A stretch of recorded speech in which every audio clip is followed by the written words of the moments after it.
A gente vai falar de racismo ambiental, tá? Que é importante. Muita gente não sabe que, né, também acontece, que existe, né? Então, a Jéssica está aqui hoje para poder falar um pouquinho para a gente, explicar sobre isso tudo e falar também sobre os desafios, né, da COP30 dentro desse assunto. Tá? Então, com vocês, Jéssica. Bom, boa tarde para todo mundo. Muito feliz de ter sido convidada hoje para falar um pouquinho, né, desse tema tão grande, tão amplo, que é o tema do racismo e seus desdobramentos, né? E graças a Deus, graças a muito esforço de muita gente que estuda, muito intelectual, é um assunto que vem sendo bastante discutido, inclusive nas escolas, isso é muito positivo, né? E hoje, como a proposta é ser uma roda de conversa, eu não quero falar sozinha. Então, vai ter uns momentos que a gente vai interagir, os momentos que eu vou fazer algumas perguntas, e aí a gente vai ter uma ideia, né? E, embora a gente não esteja organizado em roda, né, em função do espaço, o interessante é que a gente também interaja para a gente conseguir construir essa discussão juntos, né? Então, hoje a gente vai falar sobre racismo ambiental, territórios, justiças e o desafio da COP30, que aconteceu há pouco tempo, né, em Belém, todo mundo ficou sabendo. O pessoal aí que vai fazer Enem tem que ficar antenado no que está acontecendo em relação à discussão da COP30. Né? Então, a gente vai ter um pouquinho dessa discussão hoje. Mas antes eu acho importante, como a Jaqueline falou, eu me apresentar, né, para vocês saberem quem eu sou e como que eu acabei pesquisando sobre isso, como que eu acabei falando sobre isso. Então, meu nome é Jéssica, eu sou bióloga, nasci, estudei e moro no município de Teresópolis. Minhas pesquisas são localizadas nas favelas do local, que é, enfim, para quem... Alguém aqui já foi em Teresópolis ou subiu a serra em algum momento? Quem vai em Teresópolis acha que Teresópolis não tem favela, não é isso? Você pega aquela reta lá, vê a feirinha, vê todas aquelas coisas bonitas e acha que Teresópolis não tem problemas sociais, né? Então, uma das minhas vertentes de estudo é estudar racismo ambiental dentro das favelas. Então, como eu falei com vocês, eu sou bióloga, né, formada pelo Centro Universitário Serra dos Órgãos, que é uma faculdade lá de Teresópolis. Sou especialista em desenvolvimento territorial pela UERJ, que é uma pós-graduação lá do centro, que você faz depois da faculdade. Depois fiz um mestrado em Ecologia Social na UFRJ e hoje estou fazendo doutorado em Meio Ambiente pela UERJ, que é a Universidade do Estado do Rio de Janeiro. E dentro dessa universidade, nesse programa de doutorado em meio ambiente, eu estudo gestão de recursos hídricos dentro das favelas, que também tem a ver com a questão racial por direito à água, né? Então, queria começar falando com vocês e discutindo com vocês, antes da gente falar sobre racismo ambiental, da gente tentar definir aqui o que já é definido, mas tentar discutir o que é racismo. Fala para mim, alguém hoje tem uma definição assim, exata, construída do que é racismo? Sem colar ali, não vai colar. Alguém queria compartilhar sobre o que vocês acham que é racismo? Vou até tirar a cola. Alguém quer falar sobre suas percepções sobre o que seria racismo? Eu não morro, gente, pode falar, vai. Você é? Pablo. Pablo, você é professor? Não, sou técnico. Sim, pode falar, Pablo. Crime. Sim, racismo é crime, a gente vai ver ali. Alguém tem mais uma outra definição do que seria racismo? É só preconceito, é só implicância, é só bullying? O que vocês acham que é? Então, vamos pegar a vertente do que o Pablo falou. Em racismo, falta de respeito, certamente. Então, como o Pablo citou, o racismo hoje, por lei, que é a Lei 7.716 de 89, é considerado um crime. Ele não prescreve e não tem como financiar. Ou seja, o que isso significa? Atos racistas não são passíveis de fiança e o processo não prescreve, ou seja, ele não é encerrado, porque passou muito tempo. Só que, mesmo racismo do Brasil, e teve outras atualizações na legislação, se eu não me engano foi em 97, em 2023, que transformou injúria racial também em crime o racismo. E aí, sendo essa definição de racismo enquanto crime, a gente precisa sempre estar atento até o que acontece ao nosso redor, né? Nas práticas de preconceito racial que acontecem tanto dentro da escola, entre colegas, entre a gestão, entre professores. Porque eu esqueci de falar, eu também sou professora de Biologia e Ciências do ensino médio, do ensino fundamental, trabalho no município de Teresópolis, em Guapimirim, e o que eu mais vejo na escola em determinados momentos são posturas racistas entre os alunos e, inclusive, alguns professores também reverberam e reforçam essas práticas racistas. Mas, para a gente chegar nessa definição de racismo, né, enquanto crime, né, ter no Código Penal a punição contra crimes de racismo, a gente teve alguns autores que trabalharam para que pudesse dar subsídio para essa política pública, né, para transformar racismo e injúria racial em crime. Aqui eu trago alguns dos autores, porque são inúmeros. Tem muita gente boa falando sobre crime de racismo, sobre como o racismo se instaura na sociedade, sobre os braços e desdobramentos. Decidi trazer aqui para vocês hoje 3 teóricos sobre racismo, que são bastante conhecidos.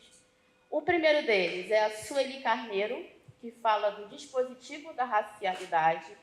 O que é o dispositivo da racialidade para Sueli Carneiro? É admitir que o Brasil, principalmente, é construído socialmente, economicamente e estruturalmente em bases racistas. Então, quando ela fala em dispositivo de racialidade, ela está dizendo que a sociedade brasileira cria dispositivos hierárquicos, né, de organização, de hierarquia, para decidir quem é digno e quem não é. Isso se reverbera em diversos espaços. Outro teórico que eu gosto muito é a Lélia Gonzalez, que aqui no Brasil também fala sobre interseccionalidade. Pelo amor de Deus, que palavra difícil é essa? Interseccionalidade quer dizer todos os atravessamentos de preconceitos que podem passar por uma pessoa. Por exemplo, a Lélia Gonzalez, ela defendia muito o feminismo negro, porque ela dizia que mulheres negras estão na base da sociedade e sofrem preconceito, tanto por serem mulheres quanto por serem negras. E também atravessa a questão da renda para essas mulheres. Por quê? Em função do Brasil ter sido construído em cima de uma estrutura racista, infelizmente hoje a maioria da população pobre é preta. E quando a gente vai ver também dados do IBGE, a maioria dos arrimos de família dessa população pobre são mulheres pretas. Então você vê que, diante da interseccionalidade da Lélia, mulheres pretas e periféricas têm diversos atravessamentos, ou seja, diversas questões que levam elas a serem preteridas na sociedade. Geralmente a ficarem com mais cargos de subalternidade, geralmente a terem menores salários, geralmente a ocuparem poucos espaços de tomada de decisão mesmo. O último, que também é bastante famoso, é o Frantz Fanon. Alguém aqui já ouviu falar desses autores que eu estou trazendo para vocês? Qual deles você já ouviu falar? Isso, bacana. O último deles é o Frantz Fanon, que era um médico psiquiatra, que ele era também estudante de psicanálise, se formou psicanalista, e ele falava muito sobre o racismo como estrutura psicológica. Porque se os autores em si falavam do racismo como estrutura de base da sociedade, para o Fanon, o racismo tinha consequências psicológicas para pessoas negras. Por quê? Para ele, toda essa instauração de uma sociedade racista fazia com que negros adoecessem psicologicamente. E ele desenvolveu seus trabalhos em função disso. Um dos livros mais famosos do Frantz Fanon é Pele Negra, Máscaras Brancas, que é um dos livros mais famosos que ele fala sobre essa estrutura do racismo psicológico que pessoas negras enfrentam no seu dia a dia como base da sociedade, né? Então a gente viu o quê? Que para além de haver a definição do racismo como crime, como o professor Alan, né? Pablo. Como o Pablo falou, a gente também tem as pessoas que, para além do crime, analisam as consequências sociais do racismo, né, para as pessoas negras, enquanto ocupantes, né, dessa estrutura do racismo. A gente já entendeu o que é racismo. Agora a gente chega no ponto central da nossa roda de conversa, que é racismo ambiental. Então, se a gente entendeu que o racismo tem diversos tentáculos, que ele vai se estender em diversas frentes, a questão ambiental não poderia estar livre, né, desses tentáculos do racismo. Então, o Instituto do Clima, que é um instituto feito por jovens, muito interessante para vocês seguirem também no Instagram, eles têm uma página no Instagram que é super legal, que fazem congresso nas comunidades sobre racismo ambiental, é o Instituto do Clima, assim mesmo que se escreve.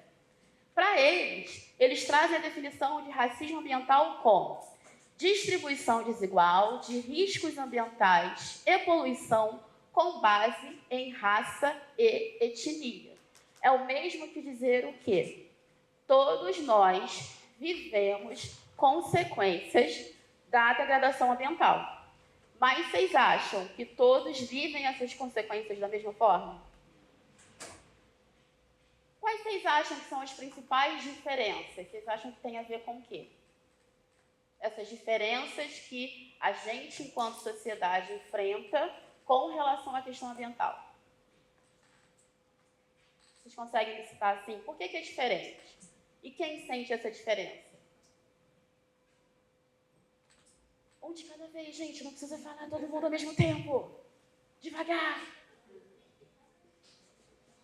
Pode falar que eu repito. Não precisa falar no microfone. Eu repito. Se você falar baixinho assim, eu vou falar o que você falou. Diferenças econômicas. Sim, diferenças econômicas. Então, para o Pablo, a gente não experiencia essa degradação ambiental da mesma maneira por questões econômicas, né? Então, quem tem um pouco mais de recursos, quem tem mais privilégios, principalmente financeiros, consegue enfrentar a crise ambiental e, por consequência, a crise climática de um jeito, e quem não tem renda suficiente enfrenta as mazelas ambientais e a crise climática de outro jeito. Então, racismo ambiental ele não vai ter a ver apenas com a cor da pele. A gente vai ver isso um pouco mais para frente. Ele também, como o Pablo disse, ele vai englobar questões de renda, de etnia, de origem e de raça. Então, vai ser aí um balaio maior do que além da cor da pele, né? E como que surgiu esse termo de racismo ambiental? Na década de 80, tinha na Carolina do Norte uma comunidade chamada Warren Country, que era uma comunidade totalmente formada por pessoas negras, né?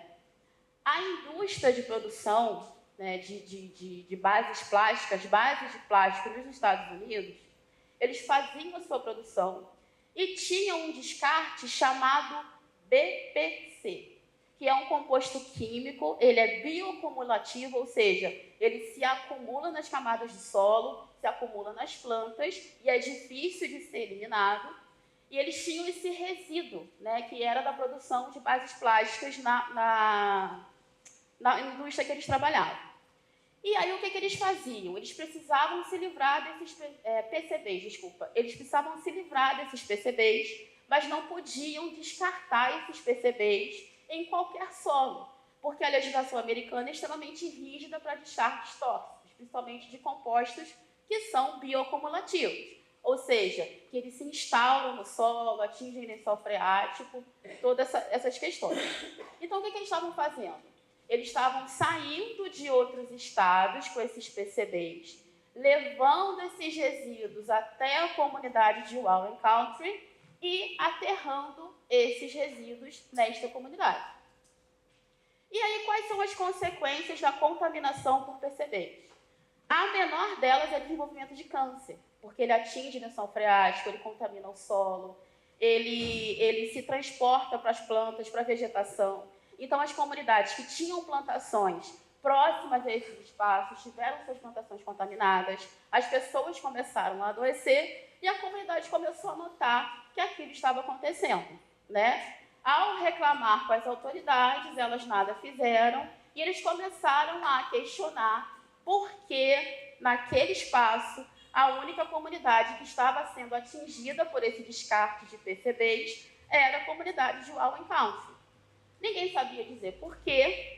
E aí, o Benjamin Chaves, que era um pastor muito atuante nessa comunidade, começou a difundir essa ideia de que a comunidade estava sendo atacada por ser uma comunidade de maioria negra, ou seja, maioria não, uma comunidade 100% formada por pessoas negras. E aí a comunidade, isso dentro das igrejas, ele era pastor, ele percebeu isso e começou a falar com a comunidade sobre essas questões que estavam relacionadas ao descarte desse composto químico na comunidade e falando que isso, muito provavelmente, era porque era feita de uma comunidade 100% de pessoas negras. E, a partir daí, ele conseguiu mobilizar a comunidade, conseguiu fazer com que os compostos químicos não fossem mais jogados em Wallen Country, conseguiu responsabilizar quem estava jogando esses compostos químicos lá e conseguiu fazer, também na década de 80, a primeira conferência de pessoas de cor sobre a questão ambiental nos Estados Unidos. E, a partir daí, esse termo do racismo ambiental foi sendo difundido mundialmente. E as pessoas falaram, olha, é verdade, existem algumas comunidades que sofrem o que sofrem, que têm as dinâmicas ambientais extremamente precarizadas apenas em função de cor e etnia. E assim que surgiu o termo racismo ambiental. Aqui no Brasil, a pesquisadora Tânia Pacheco, como eu falei com vocês, ela é uma pesquisadora da Fiocruz, é um dos principais nomes sobre racismo ambiental aqui no Brasil, que começou também lá na década de 90, 80, a levantar registros brasileiros sobre a questão do racismo ambiental. Como eu tinha dito com vocês, para ela, o racismo ambiental ele ultrapassa a cor de pele e é um fenômeno que é resultado tanto de renda, de origem, de etnia e de cultura. Tanto que a gente vê que hoje a população indígena também sofre muito por demarcação de terras dentro dos espaços de floresta. Então não é só uma questão de ser negro ou não, é uma questão de estar com a renda errada, com a etnia errada, com a cultura errada e lutando contra o sistema que quer que você desapareça naquelas regiões. E aí ela também utiliza o termo de injustiça ambiental, porque ele é mais abrangente que o racismo ambiental. Injustiças ambientais também englobam a questão de território e renda. E aí, a partir desses estudos e também de vários outros esforços, a Fundação Oswaldo Cruz, que é a Fiocruz que todo mundo conhece, eles conseguiram montar o mapa de conflitos envolvendo justiça ambiental e saúde no Brasil. O que é esse mapa? Diversos pesquisadores, em conjunto com as comunidades, principalmente comunidades ribeirinhas, comunidades periféricas, povo da floresta, eles conseguiram reunir todos os conflitos que acontecem em território nacional hoje, relacionando injustiça ambiental no Brasil. Você pode abrir para mim o mapa, Adriana? Então, se a gente vê, a gente consegue jogar no Google o mapa de conflitos e a gente vai ver aqui, que tem várias chaves para você pesquisar, né? Tem aquele negocinho vermelhinho? Não tem. Aqui, tá vendo? Tem as chavezinhas para a gente pesquisar várias atividades da população, atividade geradora de conflito, quais foram os danos à saúde. E se a gente clicar em uma dessas bolinhas, clica ali no Rio, para mim, Adriano, está aí, 94. O que isso quer dizer? Que no Rio hoje estão registrados nesse mapa da Fiocruz 94 conflitos relacionados à injustiça ambiental e território aqui no estado do Rio de Janeiro. Aí aqui, se a gente clicar em cima, clica ali naquele número 5. Vai abrir as localidades que os conflitos estão acontecendo. Se a gente clicar em cima ainda da localização do mapinha, vai falar para a gente exatamente qual é o conflito que está acontecendo. Você clica ali para mim. Qualquer bolinha dessas, qualquer mapinha desses. Tá vendo? Por exemplo, ali na região dos lagos, em Cabo Frio, tem a notícia, o acompanhamento de quilombolas que lutam por território de direito contra a especulação imobiliária na Rasa, em Búzios. Então, se a gente for abrindo esse mapa de conflitos, a gente clicar em cada localização desse mapa, tanto aqui no Rio quanto em território nacional, a gente vai conseguir acompanhar quase que em tempo real todos os conflitos relacionados a racismo ambiental, à injustiça ambiental dentro dos territórios, geralmente para populações que são vulnerabilizadas. Pode fechar.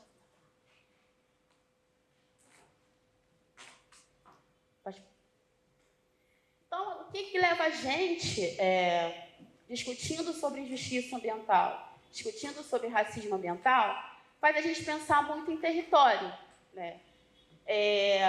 Não só território, como direito à vivência dos espaços com plenitude. Por exemplo, a localização da escola de vocês é onde? É em Realengo, né? Isso, fiz o dever de casa, viu? Sei que vocês são de Realengo. Então, olha só, quando a gente pensa em Realengo, o território de Realengo, o que vocês acham que funciona com relação aos serviços ofertados pelo governo do estado ou governo municipal? O que funciona em Realengo? O que é legal em Realengo? Oi? O Parque de Realengo. Interessante. E aí, Realengo, ou a prefeitura do município, promove algumas ações para a comunidade que são feitas no Parque de Realengo? Sim, então isso é muito interessante. Então, vamos pensar em um comparativo, né? Vamos comparar Realengo com outras localidades, por exemplo, alguma comunidade ou localidade perto de Realengo. Oi? Senador Camará? É porque eu não conheço o Rio, tá, gente? Eu vou me localizando por vocês. Qual favela que tem lá perto? Várias. Então, vamos pensar nessas comunidades que tem perto de Realengo. Vocês acham que, com relação ao acesso aos serviços, ao cuidado com os espaços, há como comparar positivamente Realengo com a favela da Coab, por exemplo? Vocês acham que os espaços são da mesma forma? Por exemplo, você está em Realengo, ali naquela região da sua escola, e aí você faz uma comparação com relação ao ambiente mesmo, ao cuidado com os espaços, entre Realengo e a favela da Coab. Você acha que é a mesma coisa? Por quê?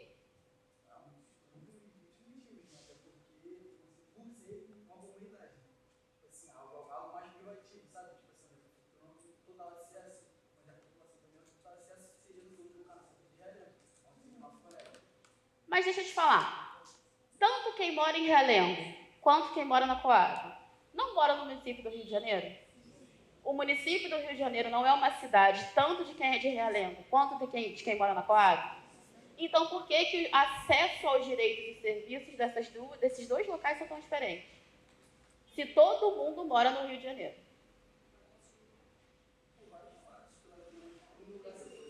Um lugar ser dominado pela criminalidade e o outro não, tipo assim, o outro não fala, uma parte dominada pela criminalidade e a outra não. Porque ninguém hoje em dia, essa consciência entra numa comunidade assim, entra numa área de alto risco, sem conhecer aquela área. Então, você quer ser algo mais privativo. Até mesmo trabalhadores, né? Se vão se plugar ali, as pessoas que se reclamam muito mais, eles não vão entrar numa comunidade que eles não conhecem. Acaba que essa mesmo. A desigualdade social chega a ser grande em relação a isso. As pessoas da comunidade, elas têm só aquele foco, né? O que acontece lá dentro é aquilo, e quem mora ali fora não está nem para quem está lá dentro. A maioria das pessoas, no caso. Então, todo mundo. Então, acaba que chega a ser essa parte mais privativa, né? A comunidade para fora. Mais isolada, né, que você diz. Beleza. Então, quando a gente fala dessas diferenças de experiências na cidade, que estão relacionadas a diversos aspectos, seu nome é? Kaique, como estão relacionadas a diversos aspectos, inclusive o que Kaique falou, né, sobre a questão da criminalidade, a gente fala em direito à cidade. Por que quem mora em espaços cuidados, espaços que têm diversos serviços da prefeitura, pode experienciar a cidade de forma mais plena do que quem mora em comunidade? Se a cidade é uma para todo mundo, se todo mundo é cidadão dentro desses espaços, por que existe essa diferença entre espaços de favela e espaços suburbanos, espaços de zona nobre, espaços centrais? Então, Então, quando a gente fala dessa diferença de experienciar e viver a cidade, porque a mesma pessoa que mora no Leblon não vive a cidade do mesmo jeito que quem mora em Realengo ou mora na Coab, a gente está falando aí de uma restrição de território. E essa restrição de território, uma das vertentes dela é o racismo ambiental e a injustiça ambiental, que também abarca a injustiça social, né? Então, eu trouxe aqui algumas definições para vocês que também estão dentro da discussão de injustiça ambiental e de racismo ambiental. Que conceitos são esses? O primeiro deles é direito à cidade. O que é o direito à cidade? Eu trouxe uma definiçãozinha aqui para vocês. É o direito à vivência dos espaços em sua totalidade. São cidades democráticas com acesso a todos. Cidades justas, inclusivas e sustentáveis. A gente vê muito esse discurso de cidades justas, inclusivas e sustentáveis, principalmente quando surgem esses grandes eventos, né? Igual a COP30, igual a Copa do Mundo, igual aos eventos internacionais que acontecem principalmente no Rio de Janeiro. E a gente vê os espaços ao redor do centro desses eventos sendo extremamente cuidados, pensados em sustentabilidade. Mas os espaços periféricos da cidade geralmente continuam como são. Então, por que existe essa diferença, essa experiência da cidade entre quem tem o seu bairro cuidado pelos serviços da prefeitura, tem ali os seus direitos garantidos com relação ao meio ambiente, à saúde, à educação, assistência social, e tem pessoas na cidade que não têm esses direitos garantidos. Porque quando a gente fala de acesso a um ambiente saudável, acesso à saúde de qualidade, acesso à educação de qualidade, à assistência social e à segurança, a gente não está falando de privilégio, a gente está falando de direito, não é verdade? Outra definição é a definição de território, porque como o Kaique falou, ele definiu bem. Tanto a Coab quanto o Realengo são territórios diferentes. Não são só territórios físicos diferentes. Não são só territórios geográficos diferentes. São territórios culturais e simbólicos também muito diferentes. Então, a gente tem, o que é território? Mais do que espaços físicos, eles podem ser simbólicos, culturais, de disputas e de conflitos. São espaços dinâmicos e vivos, eles constroem territorialidades. Por exemplo, na biologia, a definição de território ela é extremamente ligada ao conflito. Se eu tenho um animal que é territorialista, eu vou ter um animal que está ali defendendo a sua posição, o seu nicho dentro de um território. Por exemplo, um leão, que ele é líder ali, tanto dos seus filhotes quanto da leoa. Se chega um outro leão no seu território, o que vai haver ali naquele território? Conflito, disputa. Então, para o leão, para esse animal, o território não é apenas um espaço, não é apenas uma delimitação física. Para ele, o território tem o quê? Relação com poder, relação com status, relação com dominância. A mesma coisa é nos diferentes espaços, principalmente dentro da cidade. Não são só territórios físicos, né? Realengo e Coab são dois territórios físicos diferentes. Não, são territórios simbólicos e culturais totalmente diferentes. Como ele falou, tem ali a presença da criminalidade. Então, além do poder do Estado naquele território, eu tenho um poder ali paralelo que geralmente está antagônico ao Estado. Então, eu acabo gerando um conflito dentro daquela comunidade. E aí eu já vou ter uma cultura do Estado olhar essas comunidades enquanto menos merecedoras de um certo cuidado, porque são dominadas pela criminalidade. Só que, se Realengo é cidade, Coab também é, não é verdade? Então, os territórios, eles também estão na discussão do racismo ambiental, porque, dependendo do território que você está, o seu status, ou a sua posição, ou a sua dominância, ela é reforçada ou ela é questionada. Outra definição aqui, aliás, essas duas definições são conceitos chaves para a gente entender como as cidades podem produzir territórios com diferentes entendimentos, né, sobre o meio ambiente, e territórios desiguais que podem produzir desigualdades e enfatizam preconceito. Por exemplo, vou pegar o exemplo que está aí perto de vocês. O Parque de Realengo. É um espaço verde legal para a comunidade? É um espaço que pode ser acessado, que tem ali um apelo de natureza, um apelo agradável, que a gente pode ocupar esses espaços e falar, cara, eu vou dar uma respirada, vou dar uma corrida, vou entrar ali e vou fazer um piquenique. Vocês consideram o Parque de Realengo como um espaço, um meio ambiente? Sim ou não? Sim? Então eu posso considerar aquele espaço do Parque de Realengo quanto um exemplo de meio ambiente. E a Coab é meio ambiente? É um ambiente, a Coab? Tem natureza na Coab? Tem árvore na Coab? Tem espaço? Eu olho para a Coab e vejo espaços verdes? Não na mesma proporção, claro. Mas hoje vamos então fazer um panorama do Rio de Janeiro. Eu olho para as comunidades e o que tem ao redor dessas comunidades, desses morros? O que tem ao redor dos morros nas comunidades cariocas? Boa parte delas.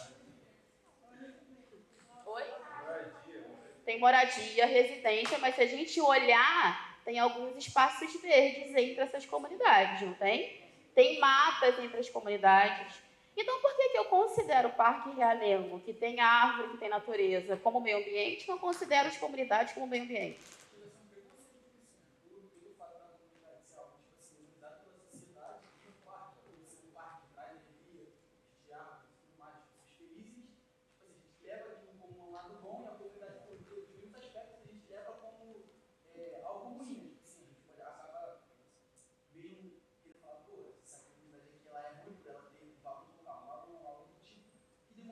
Da comunidade e um parque que tem as mesmas características por um ser um lugar, tipo assim, pela sociedade bom. Acho que por isso. Sim, você está certíssimo, Kaique. E aí você tocou numa questão importante. Quando eu falo sobre questão ambiental, eu também estou falando não só da natureza, não só do verde, não só do que traz bem-estar, quando eu vejo bichinho andando lá na mata, eu fico feliz, mas eu também estou falando de saneamento básico, de serviços. Né? Então, se na comunidade eu tenho um valão aberto, ali tem uma questão ambiental que precisa ter atenção. Se na comunidade eu tenho casas que caem quando tem chuva, ali tem uma questão ambiental que precisa de atenção. Se na comunidade eu tenho ruas que alagam e trazem doenças para a comunidade, ali tem uma questão ambiental que eu vou precisar de atenção.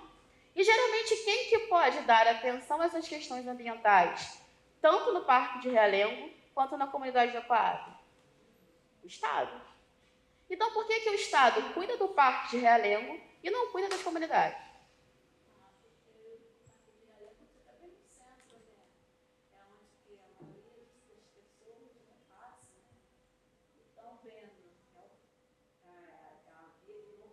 É o chamariz de Realengo, né?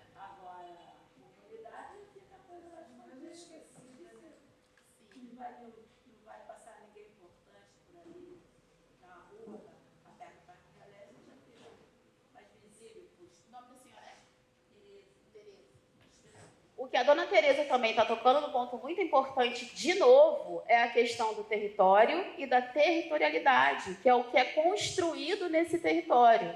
Por que o território central de Realengo produz uma territorialidade, ou seja, uma dinâmica no território saudável, e a comunidade da Coab produz outra territorialidade que não está tão saudável assim? E por que nesses dois aspectos o governo do município ou do estado não trata as duas comunidades da mesma forma?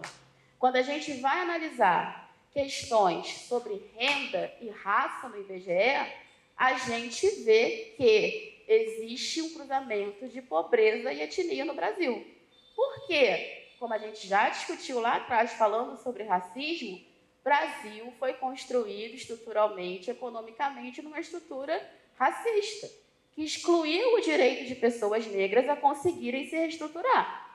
Então, por que hoje eu tenho a maioria das pessoas no Brasil sendo pobres e pretas?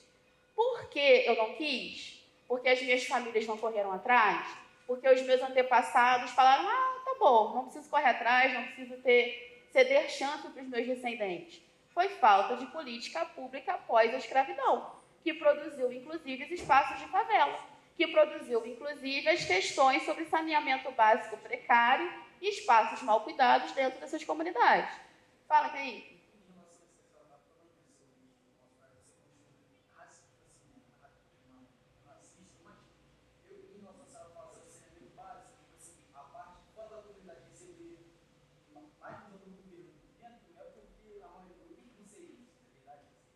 Hoje em dia, a maioria dos livros são considerados dentro de comunidades. Por fato que eles não têm entre a alfabetização horrível e diversos aspectos. Por isso que, tipo assim, acho que o governo, o Estado, eles focam num lugar que, tipo assim, traz benefício e visibilidade para eles, do que num lugar que, tipo assim, para eles, há um bom tempo atrás já não era visível, e se eles mudarem, não vai agregar nada, tipo assim, na carreira do governo, eu não sei falar, na carreira deles como governo, sabe? Não vai agregar nada mais. Para eles, tipo assim, vão tratar os negros, os pobres. Vamos falar só isso, mas os pobres. Sim, as pessoas pobres de maneira geral. Exatamente. Eles tratam como se fossem nada e vão, tipo assim, focar em outros partes. Eles poderiam muito bem, o dinheiro deles vai jogar parte, fazer saneamento básico na comunidade, porque aí mesmo Mas aí isso não gera, como vocês dizem hoje em dia, engajamento. Entendeu? Não dá a visibilidade que eles querem. Deixa eu só complementar rapidinho. O Kaique está me dando aqui vários conceitos que a gente discute muito nas pesquisas, nas universidades, e que a gente precisa aprender a nomear. O que Kaique está falando é sobre biopoder. Tem um filósofo chamado Foucault, que ele fala sobre biopoder. O que é o biopoder? É quando quem está nas lideranças, nas governanças, decide quem morre e quem vive. É o deixar viver, fazer morrer. Então, a falta de política pública nesses espaços, ela não é um acaso. Ela é pensada, ela é produzida. Por quê? Bases racistas de uma sociedade que é construída em cima disso. Então, esses espaços não são precarizados à toa. Eles são precarizados porque existe no Brasil um projeto político de fazer viver e deixar morrer. E quem que se deixa morrer? Pessoas que estão em situação de vulnerabilidade, que são negros, indígenas, pobres, mulheres, dentro desses espaços. Não só dentro das cidades, mas de comunidades ribeirinhas, população quilombola, pessoas de comunidades indígenas. Então, quem hoje está na governança, né, isso independente de governos partidários, né, é uma coisa instaurada enquanto política no Brasil, é decidir quem vive e quem morre. E aí decide quem vive e quem morre, uma parte da população simplesmente não interessa, não existe, não é vista. Não é? Isso que você está falando é muito importante. Fala para mim. Sim. E aí, quando eu tenho um povo que não tem educação, eu tenho um povo que segue.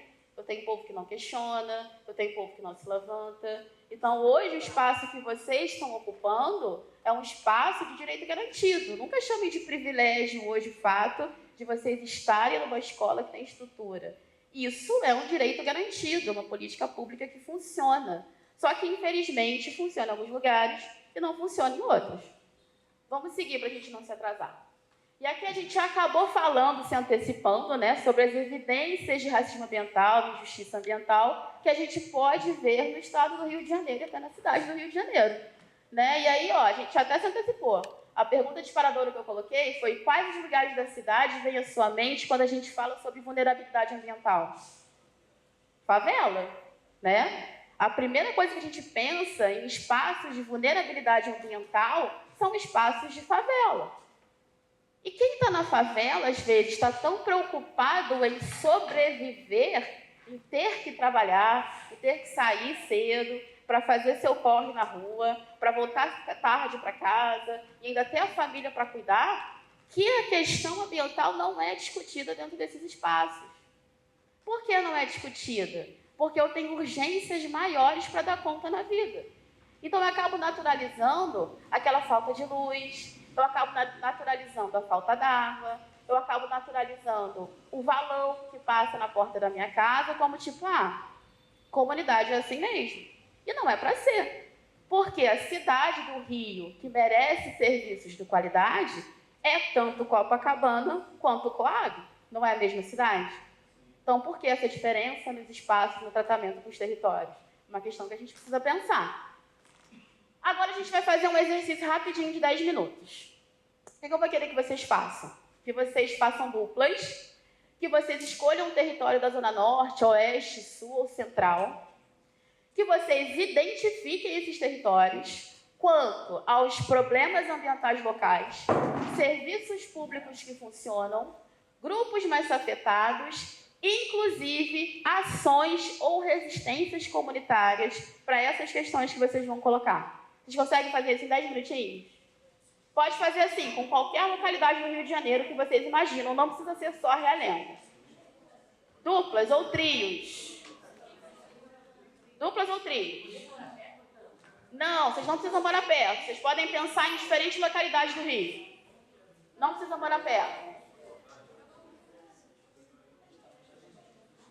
E aí depois, quem quiser se sentir à vontade, pode compartilhar. Podemos, então? Então vamos lá, pessoal. O que a gente acabou de fazer agora foi o que a gente chama de... Não exatamente, mas foi um exercício de cartografia. O que foi esse exercício de cartografia? A gente mapeou comunidades, pensou essas comunidades, localizou essas comunidades e pensou sobre essas questões que envolvem a sua comunidade. Se a gente tivesse agora o mapa do Rio de Janeiro, a gente levantaria e meio que colocaria um pin nessas comunidades que a gente pensou. Então, isso é uma forma de fazer cartografia. É um recurso que a gente usa para localizar esses conflitos dentro dessas comunidades, porque quando a gente fala em conflito, território, racismo ambiental, injustiça ambiental, a gente não está falando de dinâmicas iguais nos diferentes territórios. Tem atravessamentos em comum? Tem. Tem coisas que acontecem numa comunidade, em outra comunidade? Tem. Mas as comunidades, mesmo tendo em comum, elas são diferentes entre si. Elas têm pessoas com culturas diferentes, pensamentos diferentes. Então, o que a gente fez com o exercício de cartografia social? E agora eu queria voluntários, pode ser, sei lá, no máximo 2 duplinhas, um trio, para compartilhar o que viu, o que pensou sobre o território. Assim, 2 minutinhos mesmo, para a gente não atrasar a volta de vocês. Quem se habilita? Sem ser Kaique. Kaique já falou demais. Depois Kaique fala. Precisa no microfone. Seu nome é? Gente, ó, a Gabriela vai falar então. Vamos prestar atenção no que a Gabriela... Eu vou deixar você falar, tá, Kaique? Calma. Se acalme, se acalme. A Gabriela vai compartilhar pra gente. Aí você fala o nome da sua comunidade, da comunidade que vocês escolheram e quais são as questões que vocês levantaram.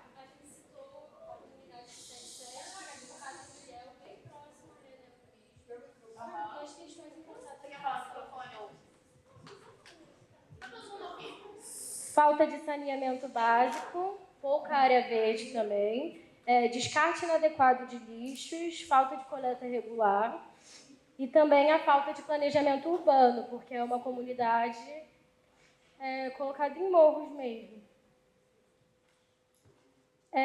Sobre serviços públicos que funcionam. Lá somente a clínica da família. E a forma de resistência para procurar melhoras para o bairro é a associação de moradores mesmo. Bacana.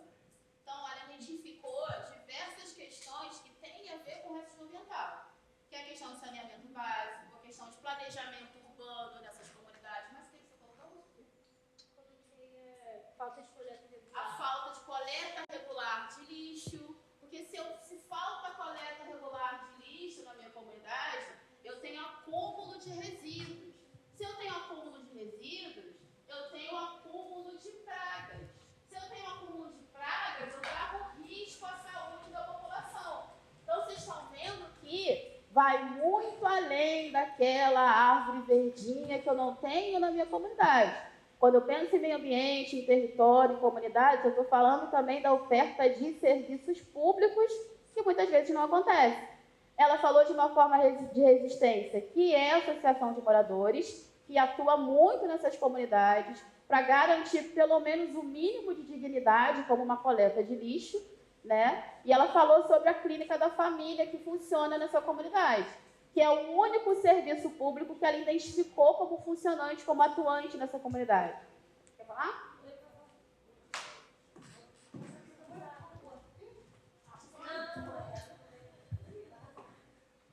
Bom, a comunidade que a gente escolheu aqui foi a do Sapo, em Senador Camará. O que a gente estava conversando aqui é que eu acho que falta saneamento básico na favela de Senador Camará do Sapo. Tem baixa arborização, pelo menos eu só vi árvore na entrada da favela, que é um ponto de ônibus que tem lá. Aí eu só vejo árvore lá, não vejo lá dentro.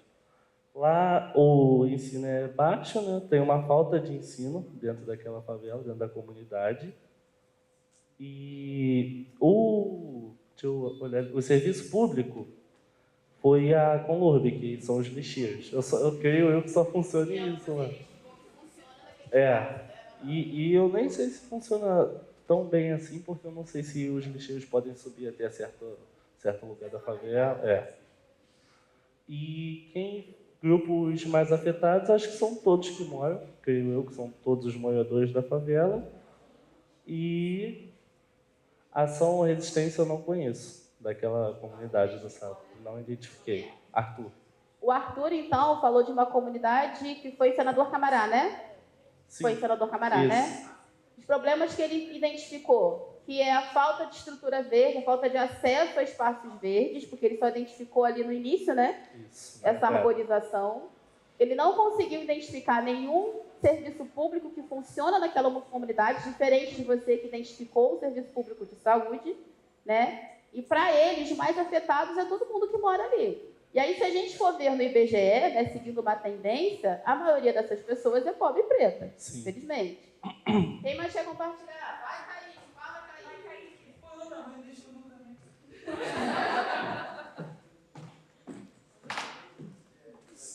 Eu vou até te dar um microfone, vai, Kaique.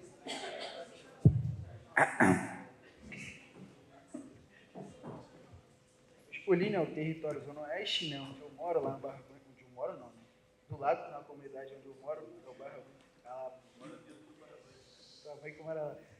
Aí lá eu coloquei aqui, né, como os problemas ambientais, eu coloquei como os valores que tem lá, né, a falta de saneamento básico, que lá tem muito grande, que a gente passa lá e esgoto a céu aberto a qualquer momento. Lá quando chove, alaga muito, tipo assim, absurdamente. E são vários anos isso, né, tipo assim, a gente conversou mais cedo sobre relação a territórios. Lá comandava uma facção criminosa, depois entrou outra, e continua os mesmos efeitos, né, do ambiente.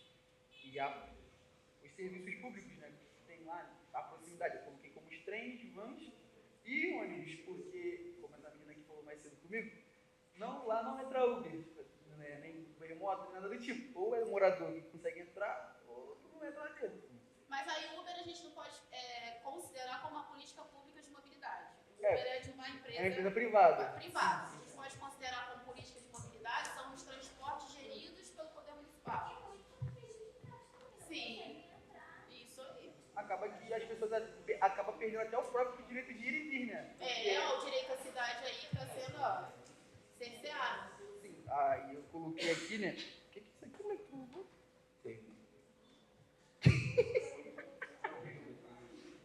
Vamos rapidinho, gente, pra gente não atrasar a volta de vocês. E os serviços que funcionam ali, né? Porque tem hospitais e tudo mais que na proximidade. Tem um hospital público, UPA.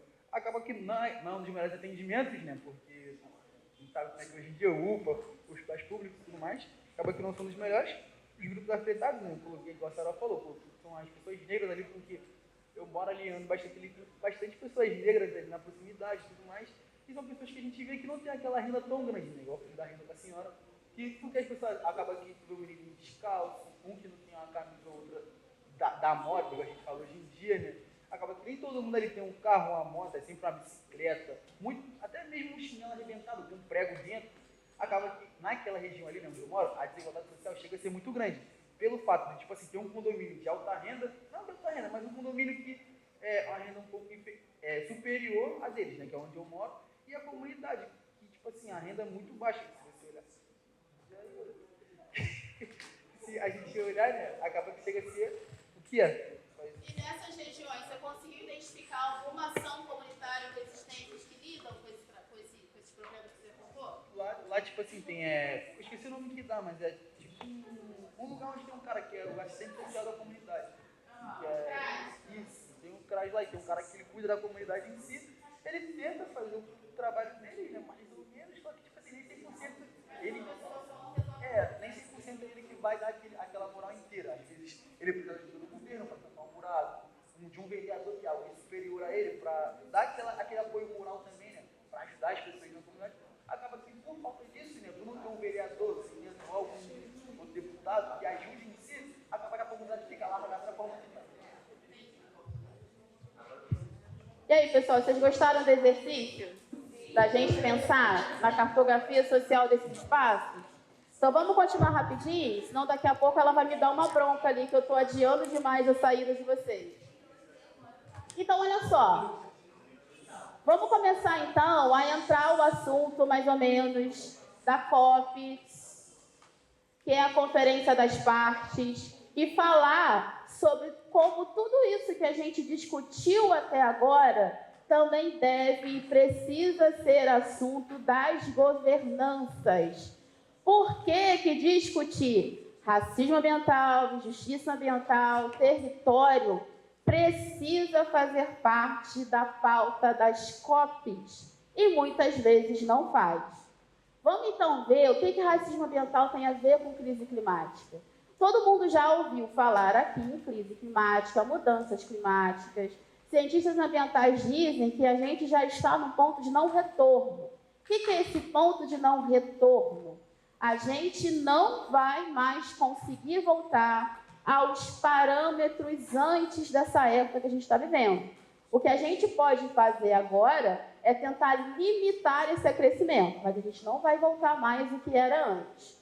Então, as mudanças climáticas elas vão ter relação direta com o agravamento do racismo ambiental nesses espaços que são vulnerabilizados. Que espaços são estes, como a gente já discutiu? Espaços de favela, espaços de comunidade ribeirinha, comunidades quilombolas, comunidades indígenas. E aí essas mudanças, elas levam a eventos climáticos extremos. Porque o problema não está na chuva, o problema não está no calor, o problema não está no vento. São fenômenos naturais que vão acontecer. O problema está na disparidade de volume, na disparidade de variação do clima, na disparidade desses eventos acontecendo em locais que não são para acontecer. Então, olha só, chuvas torrenciais, alagamento, deslizamento, seca prolongada, vão afetar de maneira mais pesada espaços de maioria indígena, negra, pobre e quilombola. Porque, como a gente falou no início, todos nós estamos enfrentando a crise climática, mas não estamos enfrentando da mesma maneira. O clima está aí, está esquentando para todo mundo, a natureza está tentando se rebelar e dar um recado muito claro para a gente, mas todos nós não vivemos essa crise da mesma maneira. A nossa raça, a nossa renda, a nossa origem, a nossa etnia vai definir como que a gente vai enfrentar e passar por esse período. Isso é inegável. Aqui eu trago para vocês alguns números. A maior perda de bens com pouca possibilidade de crédito para recuperação entre pobres e ricos, 18% e 3%, ou seja, 18% das pessoas ricas que perdem seus bens em função de crise climática têm mais chances de recuperarem as suas posses, contra 3% de pessoas pobres. Ou seja, se as pessoas dentro das comunidades perdem seus bens, perdem seus materiais, têm suas casas inundadas ou suas casas caem, elas vão ter apenas 3% de chance de reaver os seus bens. Isso em modos práticos. Estou falando de financiamento, estou falando de conseguir dinheiro para se reerguer. Mais de 3 milhões de brasileiros vão enfrentar a pobreza extrema por causa da crise climática até 2030. 2030 daqui a 5 anos. 2030 não está longe. Então, mais de 3 milhões de brasileiros vão enfrentar pobreza extrema em função de crise climática. Quando a gente fala de crise climática, a gente está falando de injustiça ambiental e racismo ambiental. E a gente transforma isso em números, Porque o que o Estado entende, o que a governança entende, são números. Então, se a gente mostra o número das pobrezas e o número de quem vai ser afetado, fica mais fácil para o sistema entender essas questões. Mas aí eu falo com vocês, o que a crise climática tem a ver com o racismo ambiental? Absolutamente tudo. Porque a minha renda, a minha raça, a minha etnia vai definir como que eu vou enfrentar esses eventos climáticos, esses eventos extremos nas minhas comunidades. E aí a gente chega na discussão da Conferência das Partes. Vocês sabem o que é a COP? O que é a Conferência das Partes? A gente fala em COP 30, COP 29, COP não sei o quê, mas o que de fato é a COP? COP significa Conferência das Partes. A primeira aconteceu em 95, lá em Berlim, onde as governanças se reuniram para, pela primeira vez, discutir sobre aquecimento global, discutir sobre buraco na camada de ozônio, discutir sobre efeito estufa. Essas primeiras discussões aconteceram lá em 95, em Berlim. Essa conferência ela marcou o início das reuniões anuais da COP, né? Que é o quadro que envolve a ONU, envolve as nações que fazem parte da ONU, e anualmente eles vêm fazendo essas reuniões para discutir o clima a nível mundial, né? E aqui no Rio, uma que marcou uma reunião dessa, de preparação para a COP, que marcou, foi a Rio 92, que aconteceu essa reunião com governanças mundiais aqui no Rio em 92, para começar a discutir sobre o que o mundo faria enquanto nações para lidar com a crise climática que estava começando naquela época. E aí a COP 30, que aconteceu aqui em 2025, em Belém, que foi extremamente conflituosa, né, aquém do que se é noticiado. Não sei se vocês acompanharam nas redes sociais notícias sobre a COP 30. Vocês chegaram a acompanhar algumas coisas? Vocês ficaram sabendo que teve a ocupação indígena naqueles espaços, lutando por direitos.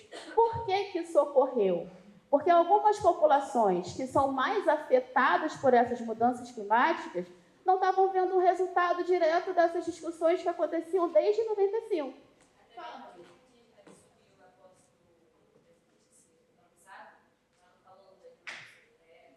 Isso. E ainda é uma demarcação de terra.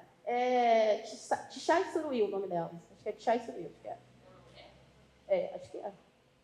Então, essa COP30, eu trago para vocês alguns pontos frágeis que precisam ser discutidos. Que pontos são esses? Que foram as principais lacunas deixadas pela COP30. A primeira é que o texto final, porque o que acontece? As diversas lideranças, né, e alguns representantes da sociedade civil se reúnem para discutir metas para limitar o aquecimento global. Essa é a principal ideia da COP. E aí eles produzem um texto final, né, no final dessa COP, produzem um texto que vai ser assinado pelos países que participam como um compromisso para frear as mudanças climáticas a nível global. Então, o que faltou nesse texto? Ele não tem metas claras para a redução de combustíveis fósseis, ou seja, um dos grandes problemas hoje da crise climática é utilizar combustível de origem do petróleo, de origem fóssil, que gera dióxido de carbono, aumenta o aquecimento global. Então, no texto final da COP, não tem metas claras para a transição energética dos principais poluidores. Ou seja, quem mais polui não se comprometeu ali no texto a reduzir as suas emissões e nem fazer a transição energética. O que é a transição energética? Deixar os combustíveis de origem fóssil e passando gradualmente para combustíveis de origem renovável, né?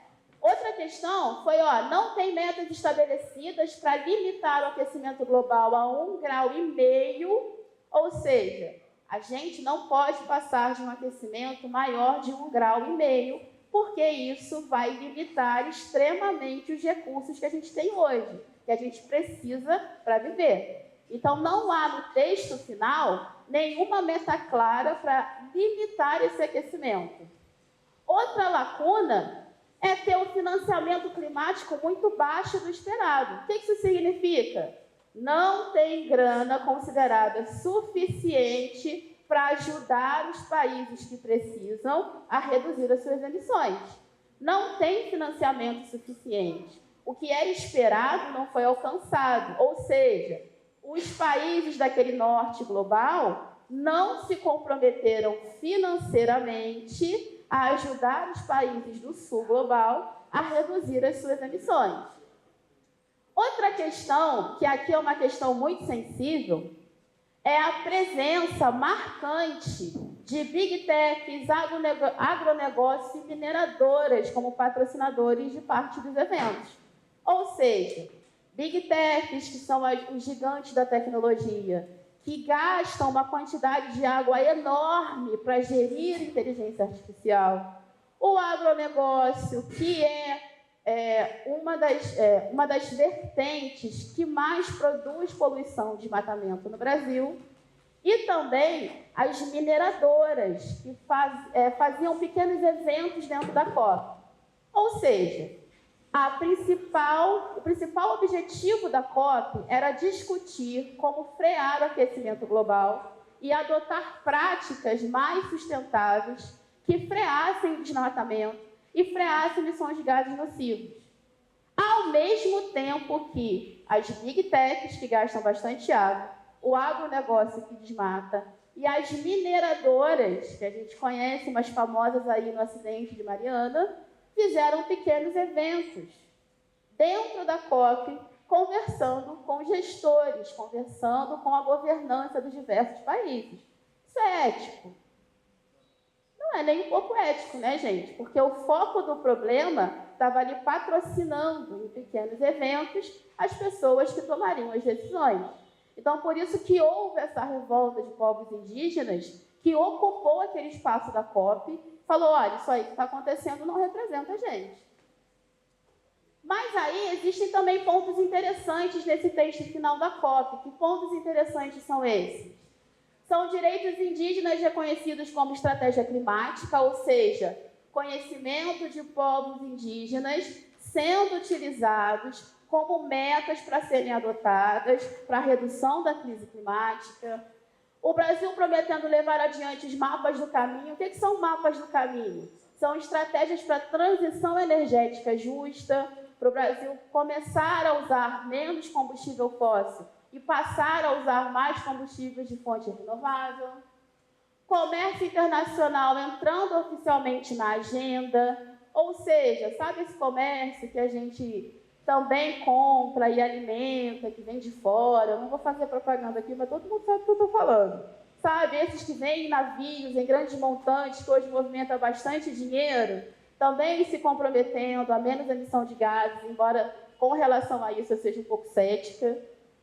E também a aprovação do Plano de Ação de Gênero de Belém, ou seja, incluir mulheres na decisão sobre a questão climática, incluir mais governanças femininas tomando decisões para a gente conseguir, aliás, tentar mudar esse clima. Uma coisa que eu senti falta na COP foi, de fato, da discussão sobre território e racismo ambiental, que quase não houve, não foi uma pauta, principalmente em territórios urbanos, que é o que a gente está discutindo aqui agora. Por quê? Se sofre racismo ambiental nos espaços de floresta, eu também consigo evidenciar e experimentar isso, como a gente viu no exercício, nos espaços urbanos. Então, por que isso não foi pauta da COP? Se várias pessoas na cidade sofrem também com as mazelas ambientais. Então, acho que para as próximas COPs, isso poderia ser uma coisa a ser defendida. Inclusive, vocês no futuro vão ser tomadores de decisões. Sendo vocês tomadores de decisões no futuro, essa é uma discussão que precisa estar intrínseca ao pensamento de vocês. Como que eu faço para incluir de forma mais representativa nas governanças, nos espaços de decisões, as populações que são vulnerabilizadas?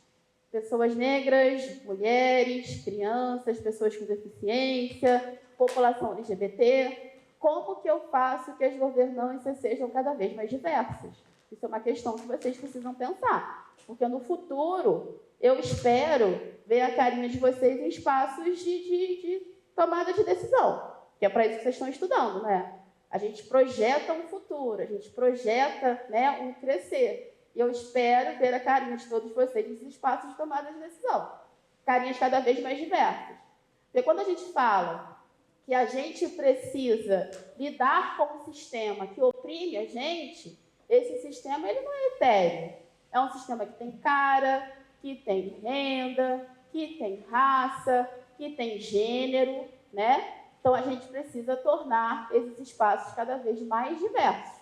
Tanto com relação à questão ambiental, com relação à questão de políticas públicas que influenciam nessa questão ambiental nas cidades. E aí, olha só, qual o papel do Brasil na COP? Sendo um país com alto apelo de biodiversidade, o Brasil tem um papel importante nas decisões sobre o clima. O Brasil é uma figura importante na COP, nas COPs, para a decisão sobre o clima, porque a gente tem uma enorme floresta tropical. A gente produz muita diversidade. E floresta em pé é economia de dinheiro, inclusive para as governanças.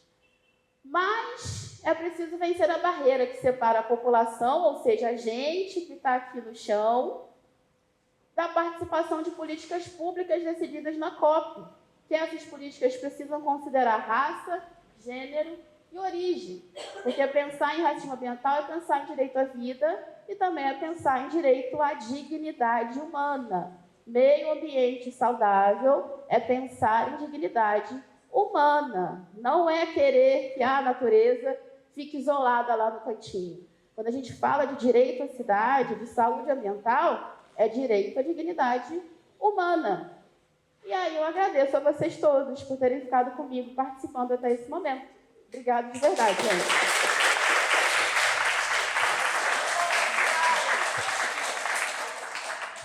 Se alguém quiser fazer uma pergunta, muito rápido, senão ela vai me bater, porque ela quer que vocês façam. Se alguém quiser fazer pergunta, sugestão, contato, fiquem à vontade.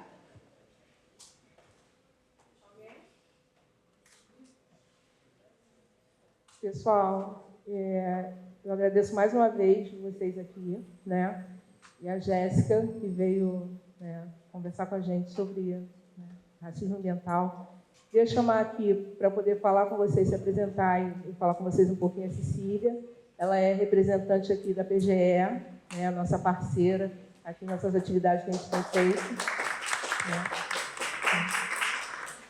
Obrigada, Jaque. Primeiro, Jéssica, desculpa, eu me atrasei, tive um compromisso externo, não consegui chegar na hora, mas peguei grande parte da sua palestra, um tema muito pertinente, ainda mais na época da COP, muito interessante, obrigada. E agradecer a vocês de estarem aqui com a gente, Projeto Consciências, né? Essa é a última atividade do ano, é o terceiro ano que a gente está realizando esse projeto em parceria com o SESC, que foi 23, 24, 25, e se tudo correr bem, continua no ano que vem. Mas agradecer Mônica, Jaque e vocês por estarem aqui participando com a gente. O Centro Cultural ele continua aberto o ano todo, tá? A gente só fecha 24 e 25 de dezembro, 31 e 1º de janeiro, então nas férias, se vocês quiserem vir com família, amigos, a gente vai continuar com essa exposição que fala sobre a temática do carnaval, que é Riscar o Chão. O acesso ao espaço é gratuito, a gente abre de terça a sábado, de 10 da manhã às 6 da tarde, então são todos muito bem-vindos, tá bom? Obrigada, boa tarde.